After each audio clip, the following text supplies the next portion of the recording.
La inseguridad atribuida a la delincuencia común genera fobias y pone en modo de supervivencia a quien la sufre directa o indirectamente. Cuando la justicia falla, cuando los gobiernos no garantizan que por cruzar una calle o transitar en horas nocturnas se pierde la vida, surgen las soluciones mágicas que abandera el punitivismo. Hoy hablamos sobre Nayib Bukele, presidente de El Salvador, y sin lugar a dudas, el mayor abanderado de un punitivismo que tiene su pozo no solo en el país que gobierna con mano de hierro. Bukele cuenta con defensores e imitadores en la región y también fuera de ella. Ha conseguido proyectar la idea de que el punitivismo es exitoso y protege a las mayorías. Una fábula que esconde el verdadero horror tras esta falsa eficacia. Bukele restringió el derecho a ser informado de los motivos de detención a quienes son arrestados. También les ha privado a tener acceso a un abogado. Bukele ha militarizado la vida en El Salvador, llegando al punto de que basta para ser detenido tener un tatuaje o vivir en un barrio pobre.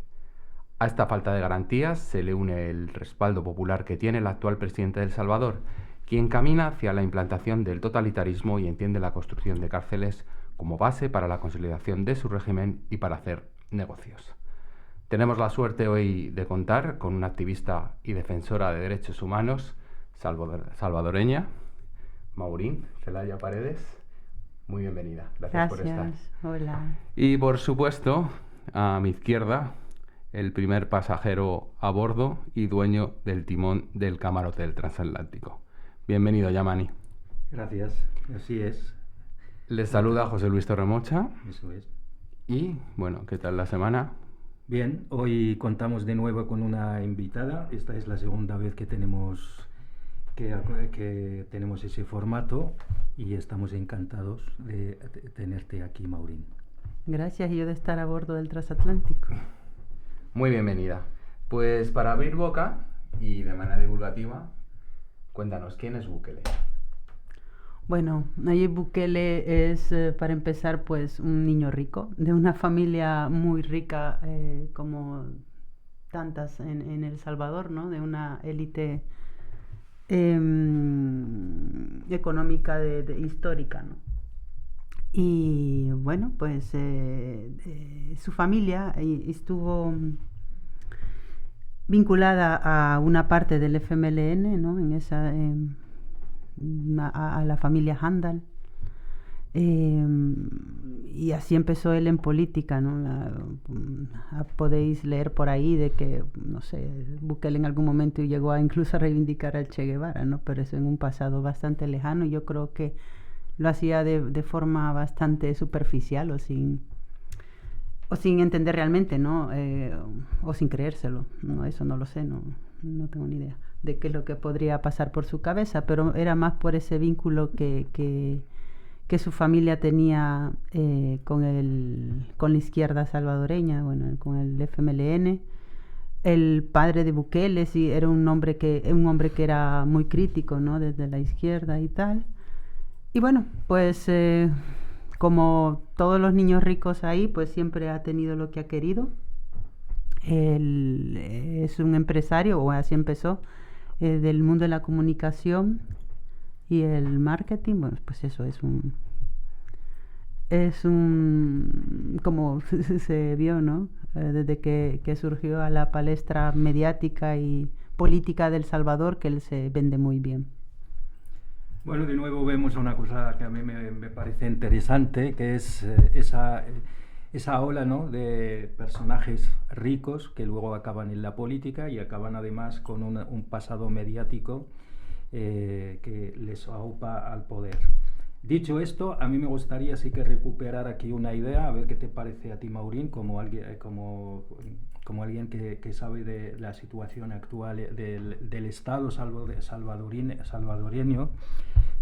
Existe una teoría que se llama la teoría de la repatriación del Estado que generalmente utilizan las élites de derechas, sí, en el sentido de que esta gente, pues lo que suele hacer, curiosamente, siempre acuden al Estado como forma al Estado interventor, es decir, que interviene mucho en la política. No obstante, lo hacen desde una discursiva que desdeña el propio Estado. y curiosamente acaban desdeñando toda aquella parte o debilitando esa parte cuidadora, esa parte social del Estado, de la educación, la sanidad, etcétera, etcétera, pero reforzando la parte de lo que llamaría Weber la parte de la violencia legítima, ¿no?, del Estado. Entonces acaban reforzando la policía, los tribunales, etcétera, incluso el ejército. Mi pregunta es una reflexión que hago primero, pero la pregunta que hago, Bukele no entraría dentro de ese, no sería uno de los paradigmas mejor acabados dentro de esa, digamos, de esa teoría de la recuperación del Estado, debilitando el Estado pero reforzando su parte punitiva dentro del punitivismo bukelista, por decirlo de algún modo. Habría que ver como la aplicación de esa teoría para países como El Salvador, ¿no? Países periféricos y ultraperiféricos como los centroamericanos. Realmente ahí nunca ha habido un Estado fuerte, ¿no? Entonces, partiendo de esa base, realmente el Estado siempre, ha sido tradicionalmente más bien el grupo de las familias, en que en El Salvador en su momento de la poscolonia y tal eran 14, pues que se unieron para gestionar sus tierras, lo que luego ha terminado siendo el Estado salvadoreño. Realmente es curioso como, por ejemplo, la Asociación Nacional de la Empresa Privada, cuando yo todavía vivía ahí y tal, era difícil discernir entre dónde terminaba el gobierno o empezaba el gobierno y la ANEP, la Asociación Nacional de la Empresa Privada. Entonces, partiendo de eso, realmente el Estado no ha simbolizado ninguna, pues lo que simboliza el Estado, ¿no? de la unión por el bien común de las mayorías sociales, y ese es el caso de El Salvador. De hecho, ahora con Bukele en el poder, la élite salvadoreña, la élite económica empresarial está dividida, y eso se nota, ¿no? Se nota primero porque también es un personaje que ha llegado como a romper algunos acuerdos, ¿no? Y con todo el tema del Bitcoin, con todas cuestiones que no necesariamente están alineados con los intereses de todos, de la oligarquía salvadoreña, ¿no? Entonces es un personaje un poco polémico incluso para la misma derecha y la élite empresarial salvadoreña, por supuesto que sí. Entonces no creo que sea necesariamente un paradigma si partimos que el Estado ahí ha sido muy débil, no ha existido apenas, y en algunos sectores es más reciente. Ahí el FMLN sí que construyó un poquito más de Estado, sobre todo en las zonas rurales, en lo que refiere a educación, a cobertura de sanidad también, poquito, digamos, lo mínimo quiero decir. Dejó muchas cuestiones pendientes como la reestructuración propia del Estado, ¿no? Entonces al final, el Estado, que es una red clientelar para la oligarquía, en mi opinión, el FMLN pues también solo se aprovechó de esa red y no transformó profundamente lo que podría ser el Estado salvadoreño. Entonces se podría decir que estamos, y por cierto que esto no es solo digamos, no es solo propio de Salvador, sino que es aquello que llamamos el Estado promiscuo, que finalmente, en realidad, son ciertas élites que se confunden con ciertas instituciones o con ciertas estructuras y acaban llamándose el Estado y esto, por ejemplo, lo vemos mucho en África o en el mundo árabe, ¿no? Sí, que parasitan el Estado. Son élites, efectivamente, que parasitan el Estado, acaban llamándose a sí mismas Estado, cuando en realidad no existe tal Estado, por lo menos en su concepción occidental del Estado Nacional de Westfalia. Hablamos de los estados y bueno, también que es una construcción eminente europea y también en crisis en la misma Europa y en Occidente. Maurín, ya apuntabas a algunos hechos que alimentaban un caldo de cultivo. ¿Podrías hablarnos un poquito más de ese caldo de cultivo que hace que llegue Bukele a la presidencia? Sí, bueno, a ver, sin remontarnos a la independencia de la colonia también puedes, española. Porque es un podcast, pero para aterrizarlo, sí. Bueno, A ver, digamos, Centroamérica en general, ¿no? Ya sabéis que ha sido como no ha llegado nunca ni siquiera al patio trasero de Estados Unidos. Se ha quedado en el pasillo donde se limpian los pies para ir al patio, ¿no? O sea, partiendo de esa situación geopolítica, pero que eso le hace, claro, que te conecta con el patio, el pasillo, o sea, ha sido más importante de lo que creemos, pero, o sea, o de lo que la historia le ha asignado a la pobre región, pero que también se ha dejado mucha mierda por el camino, o sea, que hay un libro, se llama, bueno, que seguro que lo conocen, Revoluciones Inevitables, de Walter Lafebre, ya, es viejísimo, no, pero que decía un poco, reivindicaba, ¿no?, esto que he dicho de la importancia geopolítica de Centroamérica, ¿no?, en los 80, para bien o para mal. Entonces, esto lo digo porque, claro, con todo el tema del periodo de los conflictos armados, de la guerra civil en El Salvador en los 80, perder esa oportunidad pues ha marcado mucho, ¿no?, de lo que hay ahora, la verdad. Y no solo se perdió, no se perdió militarmente, el FMLN nunca fue derrotado, ¿no?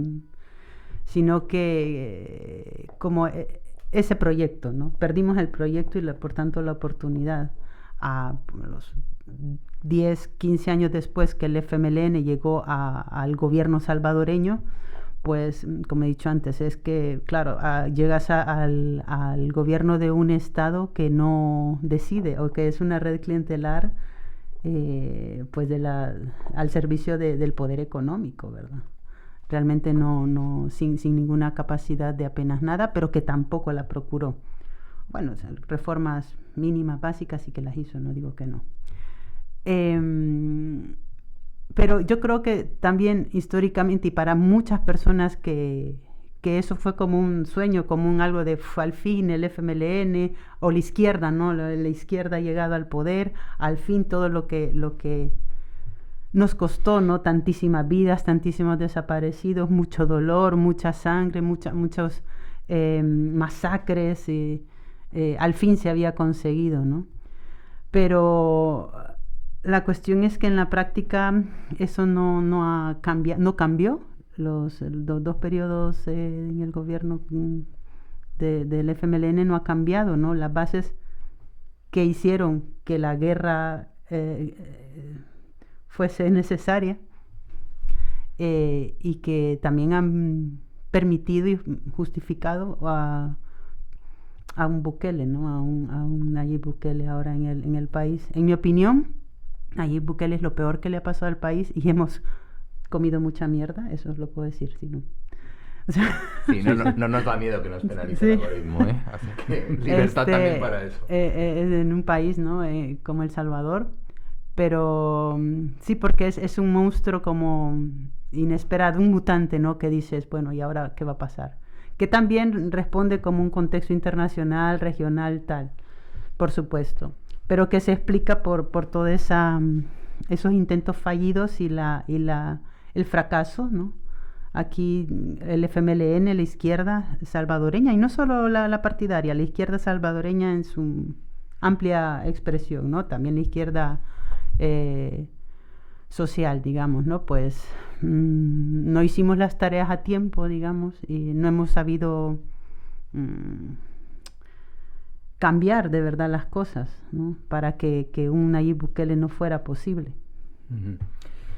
Vale, has hablado por un lado del FMLN, pero también has hablado de Bukele. Para relacionar a ambas, digamos, Bukele con el FMLN, desde la ignorancia más absoluta, sí. Yo siempre he dicho que de América Latina sé poquísimo, pero dicho esto, ¿cómo es posible que un personaje como es Nayib Bukele pasa primero por el partido por FMLN, de hecho llega a ser alcalde, si no me equivoco, 2 veces, incluida la capital, sí. Con el mismo partido, con el FMLN, luego crea su propio partido, que es Nuevas Ideas, Sí. que yo personalmente no sabría, no sabría situar ideológicamente, porque he estado leyendo que internamente tiene también corrientes de liberales o incluso izquierdas. Pero que son con una táctica política del populismo. Sí. Quiero subrayar eso. Para mí el populismo no es una ideología, sino es una táctica política que se utiliza para lograr algo. Eso no cambia la ideología. Incluso él, según yo tengo entendido, llega un momento en que Nuevas Ideas no llega a tiempo, él no se presenta la primera vez con Nuevas Ideas, sino se presenta con un partido Gana. Y fue cuando gana, incluso, nunca mejor dicho, valga la redundancia, con ese 53% en la primera vuelta, y no hubo, de hecho no hizo falta pasar a la segunda.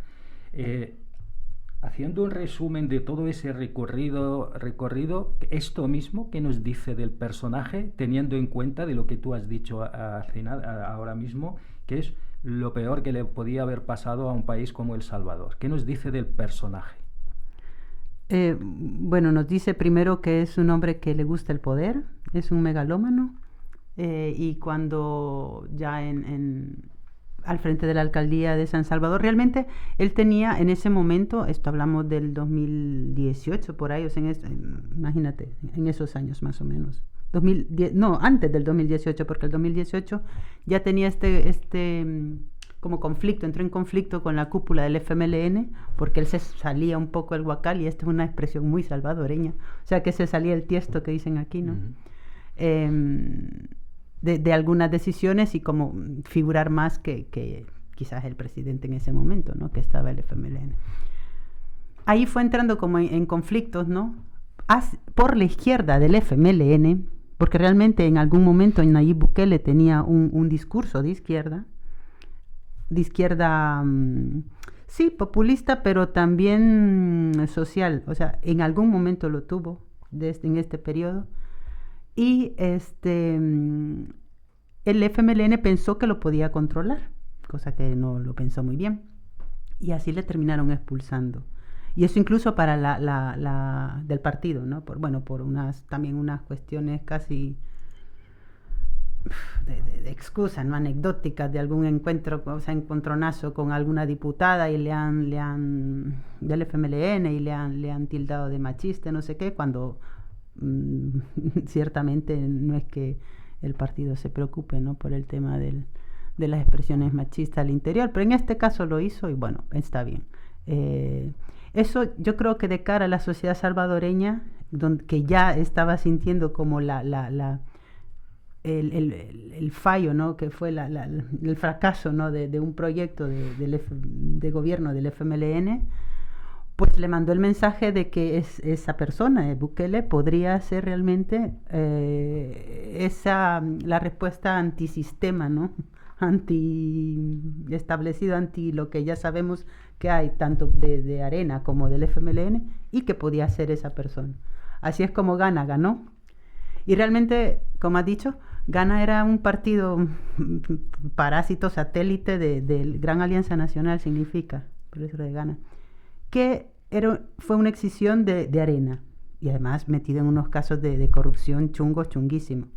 Pero Bukele lo utilizó pues para presentar su candidatura, porque efectivamente en ese momento él hizo aparecer, no nos olvidemos que también es un profesional del marketing y de la comunicación, que el propio gobierno del FMLN le boicoteaba, ¿no? Por todo lo que se enfrentó a ellos, etcétera, etcétera. Y realmente lo hizo bien en ese momento, ¿no? Comunicativamente, y lo que sembró en el imaginario de la población, y lo que gustaba, ¿no? También por lo que venía haciendo en la alcaldía y todo esto, ¿no? Y así es como Bukele empezó a ser quien es. Luego fundó Nuevas Ideas, pero ya empezó se le vio la pluma enseguida, porque ya empezó a decir ni de izquierdas ni de derechas, y ahí a desviarse por todos los caminos. Sí, pasó de un discurso, además, que en ese momento era, por ejemplo, pues hablamos de ese periodo, era muy pro derechos de la diversidad LGTB, pro derechos de las mujeres, a exactamente lo contrario. Ya empezó además ahí como a relacionarse y a tener ciertas guiños con toda la parte de la iglesia evangélica, ¿no? Y de posiciones, por tanto, muchísimo más conservadoras y reaccionarias, a quien le empezó a deber favores y más favores y más favores. Pero eso ya, centrando toda esa parte ya en la creación de nuevas ideas, que por cierto le llaman las focas. Porque aplauden todo lo que hace Bukele. Así se le dice. Sí. Hemos hablado del caldo de cultivo. Ajá. Aparte de las focas, profundizando en el caldo de cultivo, la acción de las bandas criminales en el país, pues evidentemente son determinantes en la llegada de Bukele. Conversemos sobre las bandas criminales. ¿Qué significa para la población salvadoreña la existencia de las bandas criminales en la vida? Sí, bueno, es que esa es otra de las cosas duras, ¿no? De tanta mierda que se ha tenido que comer el pueblo salvadoreño, ¿no? De mucho dolor, mucha violencia. O sea, la violencia, no se pueden imaginar lo que significa, ¿no? Vivir en un país así de violento y de esa... Que no fue así de la noche a la mañana, quiero decir, por supuesto, tuvimos una guerra, bueno, en el 92 acabó, luego lo de las maras no fue de un día para otro, fue una cuestión que se fue construyendo en los 90, los años 2000, y fue que pasaron de chavales que han deportado de Estados Unidos a un país desestructurado, salido de una guerra, sin oportunidades, ¿no? Y a encontrar ahí como un reflejo, una sociedad paralela a esa sociedad que les expulsó. Y bueno, claro, empezaron como construyéndose desde ahí, pero también ocupando lo que es esas redes que no tenían en otro lado, ¿no? Y pasaron de ser sicarios del narco y de otras cuestiones a ser el propio narco y el crimen organizado. O sea que el recorrido ha sido como amplio, no ha sido de un día para otro, de repente ya no podía entrar, no, ha sido todo así, pero también todo eso ha significado muerte, dolor, una violencia terrible. Por supuesto, en esto mismo que significa fallar, ¿no? Como proyecto de izquierda a un pueblo que si tú no haces medidas que realmente reviertan en la vida material de las personas, has fallado, ¿no? Y no hay nada que revierta más en la vida de las personas que mantenerse vivas. Y Bukele ha dado esa posibilidad. Yo comprendo perfectamente y no voy a decir que esto no lo voy a negar porque está grabado, pero yo entiendo perfectamente que la gente apoya a Bukele porque haya quitado, digamos, a las maras de los barrios. Lo entiendo perfectamente. El país es otro país. Vas ahí, incluso en esta vez que he estado en El Salvador, claro, ¿no? Yo con mi hermano, tal, por donde nos movemos normalmente, y yo voy con el miedo de ¿por qué te metes aquí? Nos van a matar, porque eso ya está interiorizado en nosotros, ¿no? En qué hacemos aquí, yo nerviosa porque que nos van a matar, vámonos. No, pero realmente, ¿no? Eso sí ha impactado en el día a día, en la vida de la gente. Y la gente lo nota, hablamos de la gente de a pie, la gente normal, ¿no? También la gente... Bueno, de los barrios populares, donde de mayor presencia de las maras, pero bueno, ahí ahora tienen la presencia de los militares, pero es que antes también estaban. Entonces ahí también lo que ha cambiado es sí, bueno, el mayor punitivismo, miedo, porque claro, la cuestión no es que haya acabado, ¿no? Que es lo que él vende muy bien, además Bukele, ¿no? Con el problema de las maras, sino cómo, a qué precio y realmente con qué consecuencias, en el sentido que si mantienes las causas por las cuales estos chavales son mareros y hay ríos de tintas que han dicho de que, o sea, ese fenómeno no es una cuestión que vas a extirpar como ha extirpado es una cuestión ya estructural de una sociedad fallida, de un Estado fallido. Si tú no cambias esas condiciones, por algún lado va a salir. Por mucho que tengas a 40.000 chavales de la manera en cómo les tienen el secot y que te orgullezcas de esas fotos y de esa barbaridad.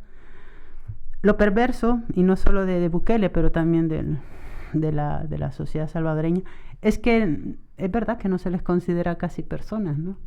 Eso sí es así. No hay empatía, no hay... eso no le pasa factura, ¿no? Recuerdo que aquí, como fue muy, claro que no es para menos, pero que fue muy impactante esas primeras fotos de cuando empezaron a capturar mareros que les tienen semidesnudos ahí y bueno, que ellos ya impactan de por sí, ¿no? Con los tatuajes y tal. Pero allá no. Y si él lo hizo es por eso. Bueno, si lo hizo es porque sabe que puede hacerlo, que ahí caló muy bien y cala muy bien eso. Es verdad que hay mucho odio contra los mareros, ¿no? Y también es comprensible, yo lo entiendo, ¿eh?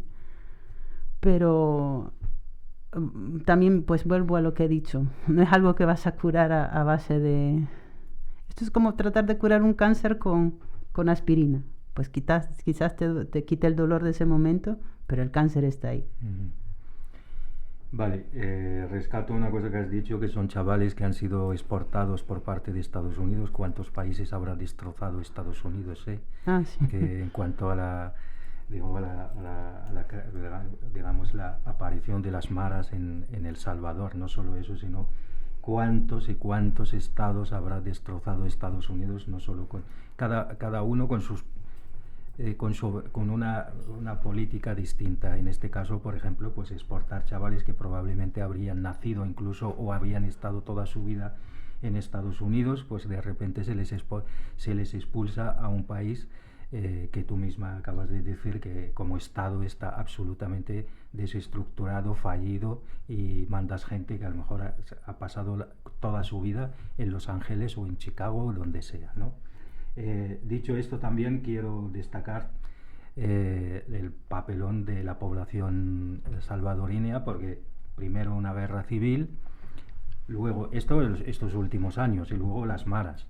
Entonces, llegado a este punto, a mí personalmente me interesa un hecho que esto generalmente le suele pasar mucho más a la izquierda.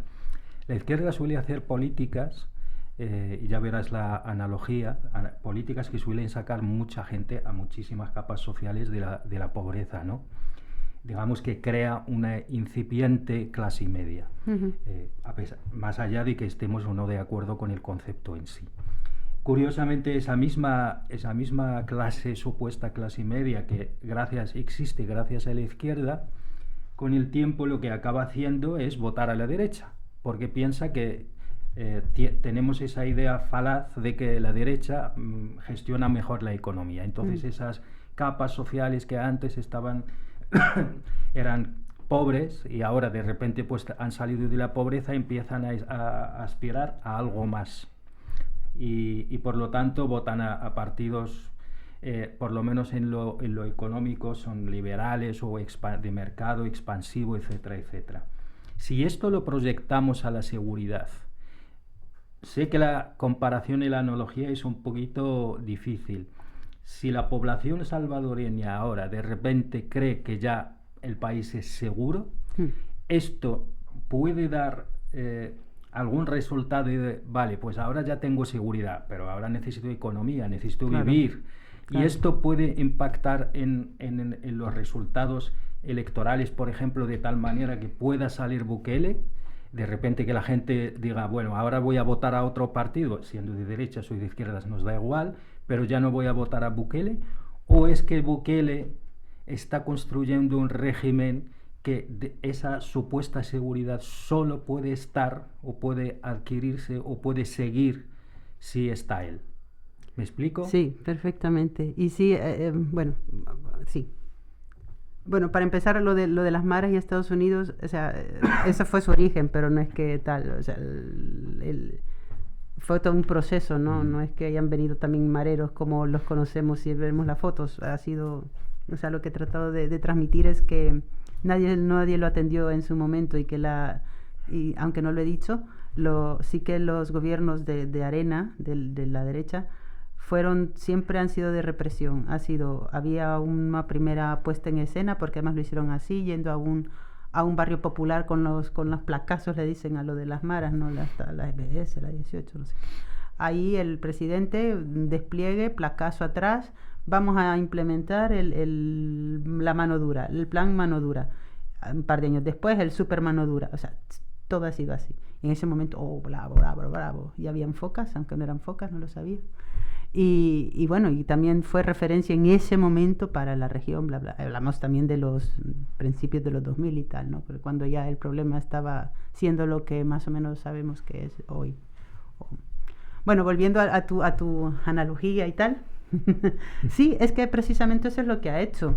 Porque tú no puedes, o no hay alguna voz que critique, porque no la hay, pero que no puedes decir, pues, ¿qué ha hecho con el Bitcoin? Ha sido un total fracaso. El Bitcoin ha sido un fracaso, ¿no? Como medida. La gente es igual de empobrecida que antes o más, ¿no? Hay es lo que decía, ¿no? Esa capa de pobreza, extrema pobreza sigue estando. La brecha entre ricos y pobres sigue creciendo porque hay muchos ricos y muy, muy ricos y muchísimos pobres, muy, muy pobres. Muy pobres, ya no rozando la supervivencia, sino que el hambre. O sea, está volviendo el hambre, o sea, a ese nivel. Por supuesto que eso le puede pasar factura, claro que sí. Lo que pasa es que también en este marketing, en esta cuestión de comunicación en la que él es experto, ha procurado y ha puesto y ha adoctrinado a su séquito de focas que también acuñan la idea de que especie de amenaza de ¿prefieres que vuelvan las maras? O sea, es un fracaso la economía, es un fracaso el Bitcoin, la gente se empobrece cada vez más, va a volver la minería y todas estas ideas que él tiene en el exoplaneta en donde vive, de un país que no es ese, la respuesta siempre va a ser, ¿quieres que vuelvas las maras? ¿Quieran que vuelva? Que es una cuestión que roza prácticamente el chantaje, ¿no? Y que no da ni espacio ni lugar a un debate serio o a una cuestión de la rendición de cuentas sobre qué es lo que ha hecho, ya ni siquiera en el tema de seguridad, sino qué es lo que está haciendo del país, ¿no? Porque está gestionando el país como quien gestiona un casino. Antes decía yo una finca, pero no, porque este hombre tiene ideas, pues eso, un país casino. Ahora es un país cárcel y vamos a ver qué negocio viene después. Porque realmente el proyecto de Bukele para El Salvador es una cárcel para los pobres y turismo para los ricos. Porque el turismo que está acuñando ahí es para ricos. Y a costa también de las comunidades turismo de surf, turismo de playa, este tipo de turismo, ¿no? Que además las playas de El Salvador, como que en todo el mundo surf, pues son muy valoradas, muy apreciadas. Entonces tú tienes toda esa zona que es para ricos, es turismo para ricos.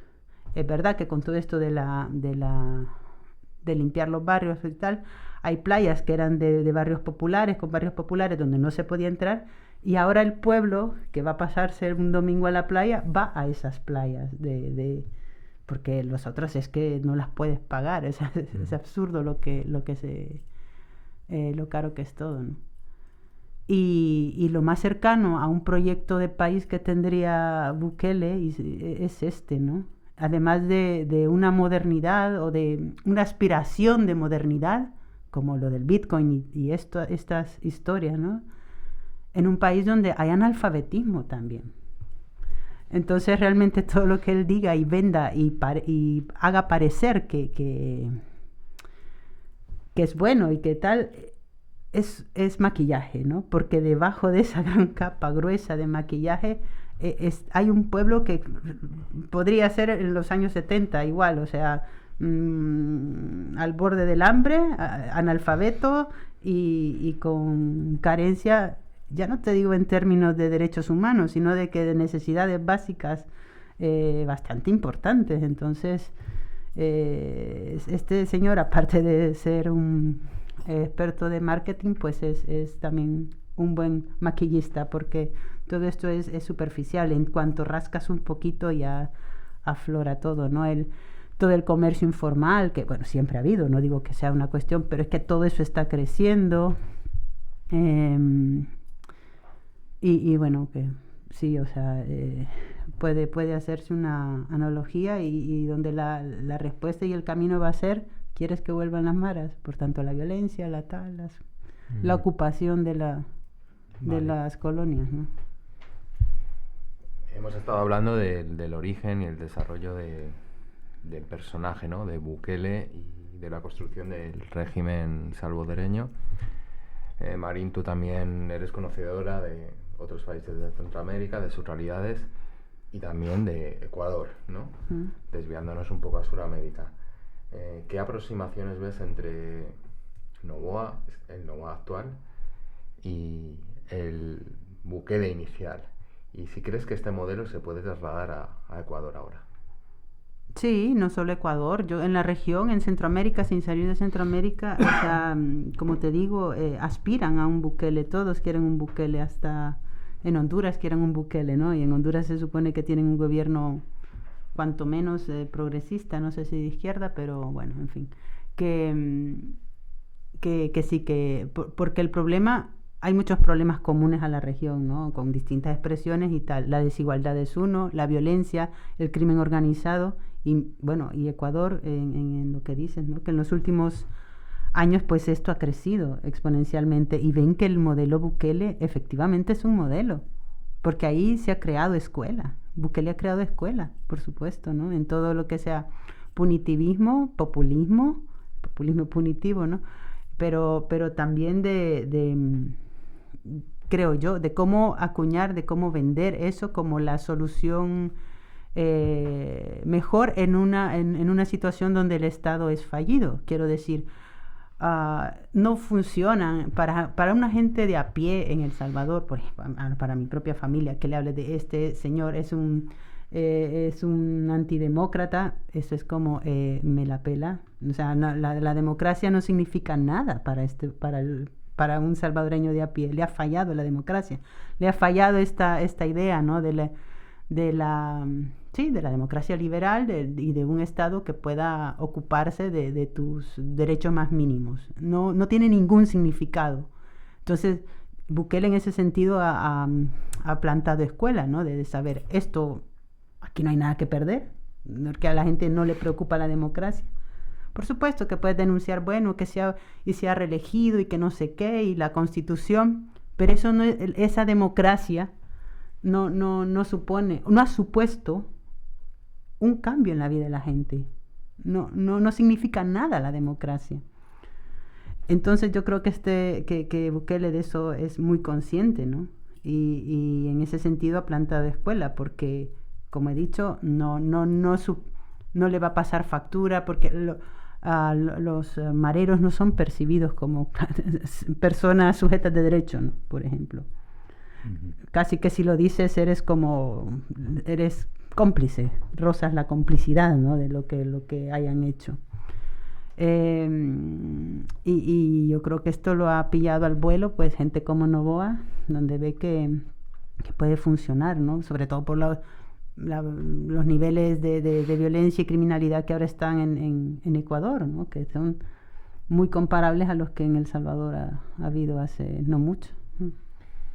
Vale, has hablado mucho de lo que está haciendo ahora el tema de la seguridad, ¿no? Como que lo único que vende ahora mismo Bukele es lo que ha conseguido en términos de seguridad. Sí.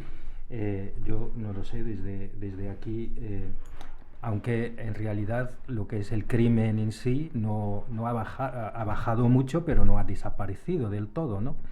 Entonces, una de las preguntas que hago es, como bien has dicho, como Bukele es una persona experta en marketing, ha logrado construir esa idea de que es como una especie de dictador cool, sí, ¿no?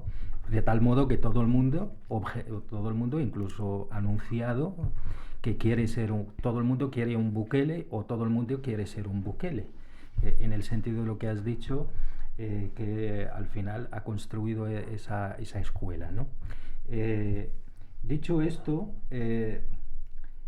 realmente a mí lo que me interesa también es saber, estos días atrás, creo que fue el 14 de abril, Bukele ha estado en la Casa Blanca y se ha ofrecido, no sé, quizás tú como salvadoreña a lo mejor, no sé, desde una perspectiva un poquito, incluso dejando de lado la soberanía nacional, lo que podría llamarse la soberanía nacional del propio país, ha ido a ofrecerse con toda la alegría en la Casa Blanca a Trump para ayudarle a gestionar lo que ambos han convenido a llamar el problema migratorio, ¿no? Y eso me da a mí, la cuestión es, Bukele, más allá de lo cool que se ha construido el personaje, sea él o sea su gente, ¿tiene algo que ver con esa nueva ola de la derecha que está arrasando ahora, o por lo menos está en auge? ¿Tiene algo que ver, por ejemplo, Bukele con Milei, con Noboa o con el propio Trump, más allá de los intereses que pueden compartir en algún momento dado, o entra dentro de esa esfera de la nueva derecha que está desde Orbán, pasando por Le Pen, hasta Milei en el sur? ¿Tienen algo que ver los modelos? Sí, bueno, yo pienso que es ese fenómeno, pero a los centroamericanos, ¿no? O sea, que es la adaptación centroamericana o la expresión centroamericana de lo que en Sudamérica puede ser ahora Milei o Bolsonaro o tal, ¿no? Pues El Salvador, imagínate, pues, un paísito semi-inexistente, o sea, pues es esto, ¿no? Y además con toda esta historia, todo lo que permite, ¿no? que Bukele exista y sea posible, pues es diferente a lo que ha permitido que Milei exista y sea posible en Argentina, ¿no? Ahí, en ese sentido, es como la adaptación de toda esa, no sé si llamarle ola, pero bueno, la reaccionaria en América Latina, ¿sí? De hecho, la Patricia Bullrich, la vicepresidenta de Milei, estuvo no hace mucho con Bukele, porque lastimosamente otra vez se vuelve a hablar de El Salvador, ¿no? Y ya no es por las maras o la violencia, pero sino por la venta de este modelo, la exportación de este modelo, ¿no? Y yo creo que el tema de la cárcel de Trump quiere ir más o menos en ese sentido, pero de lo bueno que es, ¿no? El modelo, el CECOT, que es la centro de confinamiento del terrorismo. Eso es, gracias, Torrecita, que está como en la zona oriental del país, pero que casi está promoviendo un turismo carcelario, ¿no? Porque, o sea, con todas estas invitaciones, las fotos y tal, que Noboa ha referido a ellas, lo ha referido, pues en lugar de ponerse a disputar como quien, yo qué sé, baja, por decir una cuestión, un tópico así, de que esperaría de cualquier gobierno, quien baja los índices de pobreza o sube el empleo, pues se ponen a disputar ahí quién tiene la cárcel más grande y quién tiene a más presos, por tanto, ¿no? Es muy, muy distópico, sí. Horrible. En este fenómeno de punitivismo que tiene un peso importante, ¿no? En El Salvador y otros países, ¿en qué afecta a las mujeres este tsunami? Bueno, las mujeres, primero yo creo en el engaño también, ¿no? Porque como digo, en algún momento, no te diría que parecía un aliado, porque esto sería exagerar, pero parecía que hubiese habido cierta oportunidad de un respiro, ¿no? Cuanto menos para rearmar el movimiento, por ejemplo, feminista, ¿no? Por ejemplo. En algún momento, en ese momento que fue muy efímero, también parecía incluso que había la posibilidad de hablar, ya no te digo que fuera posible, pero de hablar y de poner el tema del aborto sobre la mesa, el derecho al aborto y tal. Pero eso pasó. No, eso fue efímero, eso no llegó a pasar. Y realmente es que las mujeres nunca hemos tenido más ventajas ni con ningún gobierno, incluido el FMLN. O sea que ahí la diferencia no es no es sustancial, sino como con el resto, ¿no? Por supuesto, ha aumentado el punitivismo para cualquier expresión social que critique, ¿no? Que critique para cualquier disidencia, para cualquier lucha. Por supuesto que ha aumentado el punitivismo, el control ha aumentado, y el movimiento feminista está ahí como en el centro de eso, ¿no?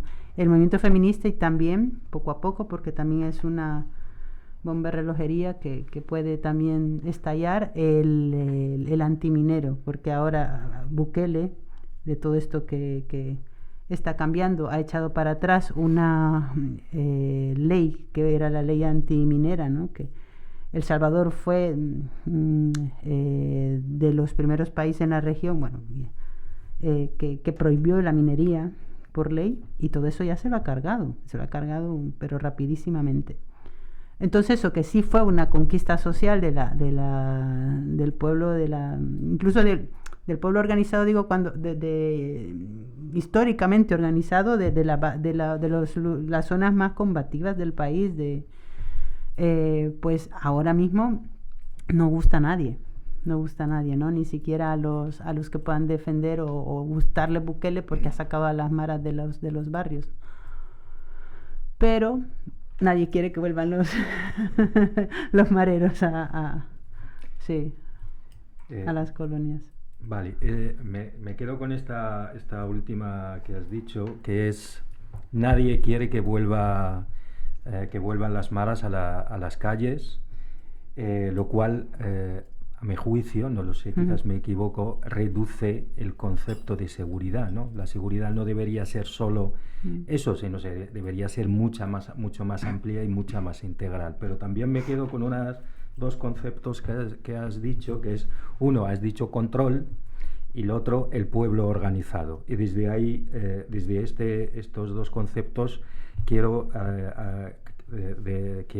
hacer una reflexión, a ver si estás de acuerdo conmigo. Existe el totalitarismo, que es el uso intensivo del miedo, y luego existe el totalismo, que ya además del miedo es el pueblo, el propio pueblo, que se autovigila a sí mismo. Sí. Ese uso intensivo del concepto limitado de la seguridad y el punitivismo podría hacer en algún momento que la sociedad salvadoreña puede llegar a ejercer una especie de totalismo, en el sentido, por ejemplo, la comparación es odiosa, pero en el sentido de Arabia Saudí, por ejemplo, donde el propio pueblo ya se vigila a sí mismo hasta tal modo que ya no hace falta siquiera que el Estado gaste en muchos policías, porque ya no son necesarios, porque el propio pueblo se va a dar cuenta en esa idea que has dicho: prefiero autovigilarme antes de que vuelvan a que vuelva la mara a mi barrio. Entonces todos nos autovigilamos, todos nos controlamos, y acabamos siendo una sociedad donde se pierde la confianza, se pierde la reciprocidad, y todo eso en una especie de poder ascendente, el cual al final lo aprovecha la oligarquía con Bukele a la cabeza, pero sin lograr nada más, salvo ese concepto muy limitado de la seguridad, mientras que el resto del que es el Estado y la sociedad se están viniendo abajo. ¿Eso puede suceder? Sí, yo creo que ya ha empezado a suceder. No sé, sin ir tan lejos de Arabia Saudí, pero en Nicaragua, ¿no? Yo creo que es más ese modelo, porque entre ellos se copian cosas, entre Ortega, sí. Bueno, antes estaba Juan Orlando en Honduras, y Bukele, ¿no? Ahí se van copiando cosas de, mira, pues tal. Bukele intentó, no lo ha logrado, pero lo tiene por ahí. Por ejemplo, implantar una ley similar a la que tiene Nicaragua sobre el control de las ONGs y todo lo que ingresa en concepto de cooperación al desarrollo. Lo intentó, pero no, de momento no la ha dejado ahí, porque ya me imagino que cuando la necesite la retomará. Pero eso ya ha empezado, ¿no? Y yo diría más al estilo de Nicaragua, ¿no? Por supuesto que eso viene de otra historia, otra cuestión, ¿no? Y quizás, porque eso no lo hay, ¿no? Como tantos tentáculos como sí en Nicaragua del régimen, en el sentido de lo que había en los comités de la revolución. Entonces no había, por supuesto, en El Salvador. Esos tentáculos, no sé hasta qué punto se están constituyendo de forma más formal, valga la redundancia, pero sí a través del funcionariado, sí, eso sí. Vale. Y a tal punto que incluso yo, que he perdido muchos amigos ya, pero no por las maras, que también, pero porque no se puede hablar de esto, que defienden, ¿no? Y que creo que llega un punto en que se sienten obligados a señalar donde hay pues alguna disidencia o algún lo que tú has dicho, ¿no? Un poco el autocontrol ahí, al estilo Gran Hermano casi, ¿no? Un poco. Y yo creo que está pasando, no está todavía tan asentado, ni tan extendido, ni tan como en Nicaragua. Pero, por ejemplo, sí que hay mucho miedo. Y eso también lo notas tanto como poder caminar por las calles. Hay miedo, ya no a las pandillas, pero sí al control del gobierno. Hay miedo. Antes,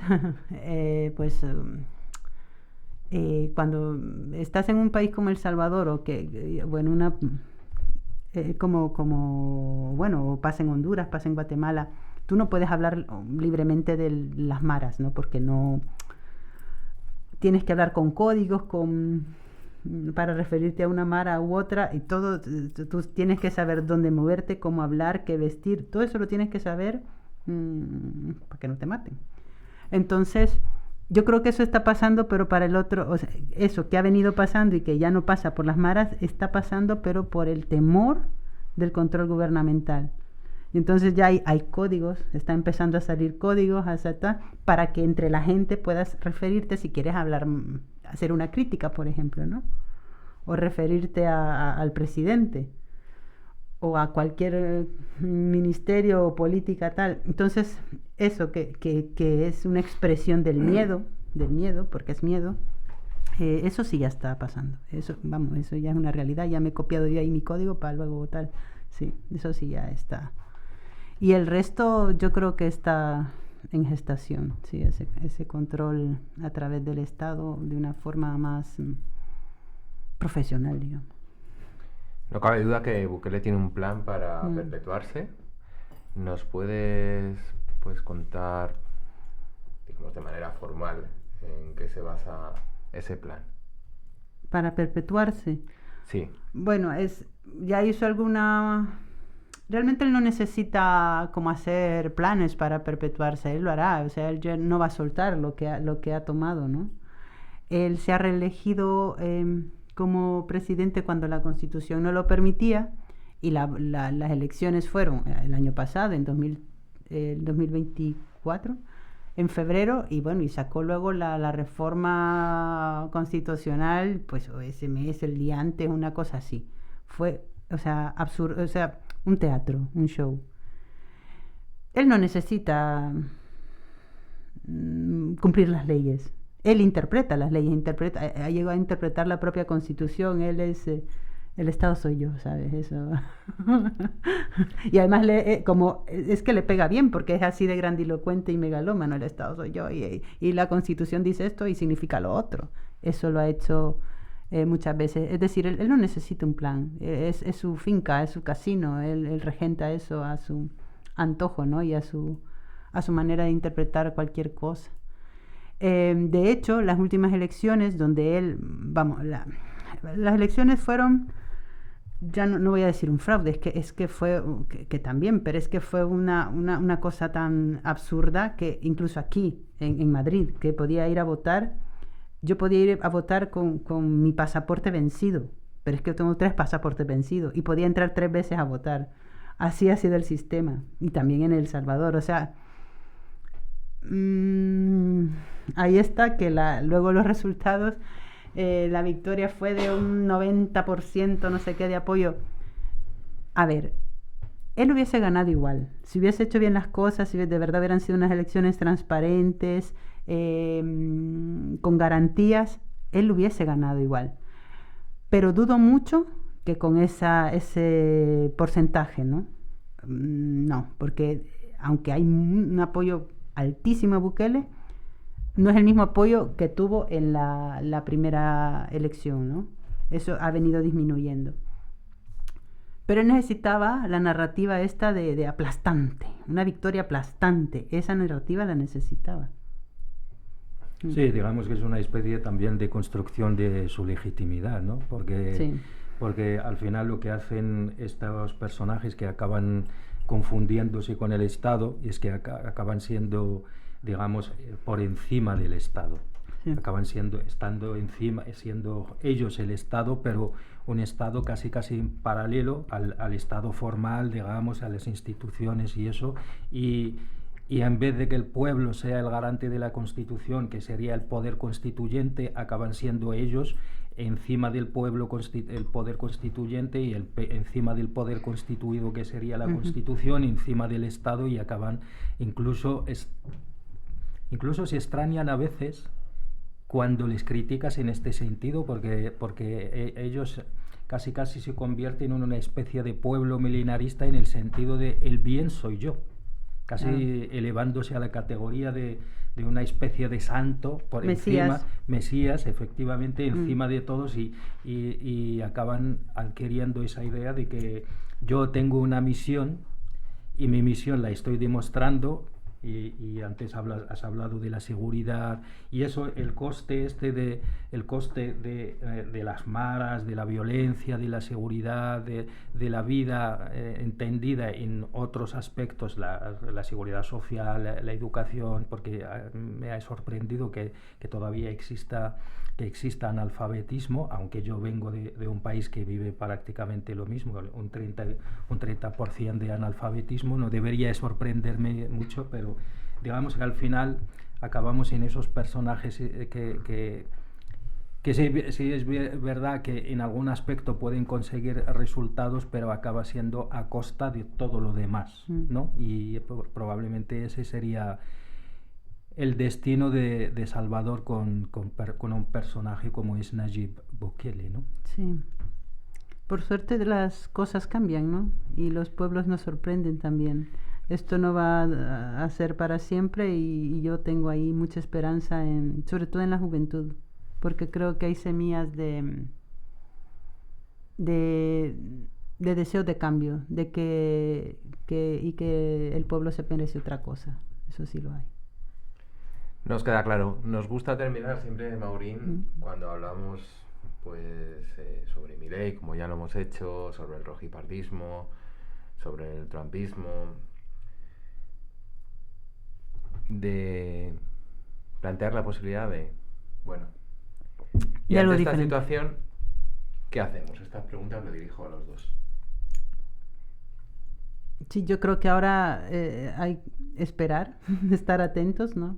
Todavía no se ha agotado, quiero decir, el fenómeno, si queremos llamarle, Bukele, ¿no?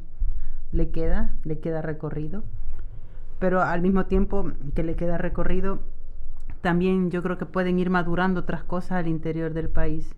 Yo creo que a un pueblo también, si tú le das cuestiones básicas como que no te maten, no hay nada más básico que eso, pues poco a poco también se va a ir aspirando a otras cosas y ya Bukele no va a ser suficiente. Tiene que llegar ese momento en que rompa emocionalmente. Yo tengo la esperanza, lo tengo también para otros países de la región como Nicaragua, que lo tiene igual de mal, ¿no? Pero sí, yo creo que en algún momento eso va a cambiar. Todavía queda, yo creo que de hecho está empezando, pero queda recorrido y sí hay inquietudes, o sea, hay otros deseos. También estuve hablando con grupos de jóvenes, ¿no? y gente que está ya planteándose, ¿no? Estas cuestiones y eso, por mucho control que tengas, no lo vas a poder, control del Estado, de un Estado que está al servicio de tus intereses particulares, ¿no? En el caso de Bukele, pues eso son semillas al final que van creciendo. Yo tengo mucha esperanza en eso. Pues yo si estuviese, esta vez voy a ser cauteloso y si yo estuviésemos hablando, si estuviéramos hablando ahora de otro país, yo que sé, de Europa o de países que conozco yo bien, te diría clarísimamente, tú sabes perfectamente que yo estoy muy en contra de la resistencia, estoy más a favor de la ofensiva, te diría que hay que salir a la ofensiva, pero como bien ha dicho Maurín, desde la ignorancia más absoluta y basando mi intervención en el criterio de Maurín, Bukele o el bukelismo, si se le puede llamar así, todavía no está agotado del todo, ¿no? Entonces yo me quedaría con algo que la izquierda en general no sabe vender muy bien. Si la derecha vende muy bien la estrategia del miedo, ¿no? La izquierda todavía no hemos logrado vender muy bien la estrategia de la esperanza, de que algo podemos hacer. Y yo me quedaría con eso, de que las sociedades son dinámicas, las sociedades al final no son un mastodonte que se queda quieto y a partir de ahí no son monolíticas, por decirlo de algún modo. Y bueno, me quedo con lo que ha dicho Maurín. Parece ser que hay un germen que es la juventud y me quedo con esto. Más que responderte a la pregunta qué hacer, en este caso me quedo con eso, con la esperanza de que la juventud salvadoreña llegue un momento en que dé un puñetazo en la mesa y diga, hasta aquí hemos llegado. Maurín Zelaya Paredes, defensora y activista centroamericana y madrileña de derechos humanos. Muchísimas gracias por estar con nosotros. Gracias por Muchas la gracias. invitación. Nos vemos en qué historia nos vamos a embarcar la semana que viene. Pues esto no para. A muchos nudos, vamos a seguir navegando. Sí. Muchas gracias, Yaman, y a ti también, como siempre. Cogeremos la brújula, pues. Hasta la semana próxima. Un saludo. Hasta pronto.